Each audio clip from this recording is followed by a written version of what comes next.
जनाब स्पीकर साहब, कल साबिक वज़ीर आला जाम कमाल खान साहब ने पशीन का दौरा किया और बड़ा तफसीलन दौरा किया, बहुत अच्छी बात है।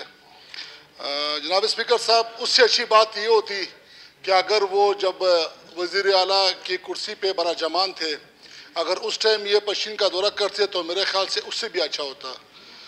आज कल जो ने विज़िट किया है, इनको पशीन की याद आई है। ये उन तहसीलों में गए, उन गाँव में गए जो पिछले 3.5 साल में जब ये अपने कुर्सी पे वैसे वज़ीर आला बड़ा जमान थे, उस दौर में तो ये नहीं गए। और अब इनको पशीन की बड़ी याद आ रही है, पशीन के लोगों की बड़ी मोहब्बत इनको याद आ रही है कि आज पूरे बलूचिस्तान में जब ये साबिक का नाम जुड़ गया तो उनको पहले पशीन याद आए। जनाब स्पीकर साहब, मैं तो अपने एक रिकॉर्ड पे बात रखना चाहता हूँ कि जो 3.5 साल जाम कमाल ने या उनकी हुकूमत ने पशीन के साथ किया है, बिलखसूस वो ज़िंदगी भर हमें नहीं भूलेगा।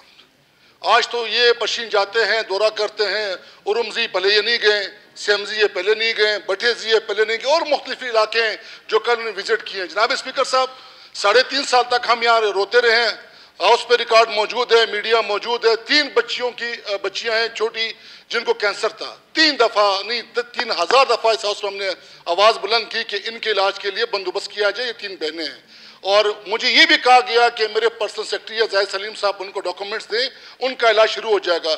और आखिरी दिन तक, जब तक ये वज़ीर आला साहब अपने जाम कमाल साहब बैठे थे, उस दिन तक उन्होंने उस पर कोई भी अमल नहीं किया। उस टाइम इनको पशीन की याद नहीं आई है। जनाब स्पीकर साहब, 2019 में बहुत तूफ़ानी बारिश हुई पशीन में, जिसमें कली है लमड़ान, उसकी एक दीवार गिरी और एक ही घर के और एक ही बाप के 3 बेटियां उसमें शहीद हो गई है। जनाब स्पीकर साहब, थ्रू डिप्टी कमिश्नर मैंने इस हाउस में वो केस भी उठाया, लेकिन उस 3.5 सालों में उसका भी अजरा नहीं किया गया। जनाब स्पीकर साहब, हमारे किली सेमसी में एक मकामी होटल है जिसमें सिलेंडर ब्लास्ट हो गया था, जिसमें 4 से 5 अफराद झुलस कर शहीद हो गए।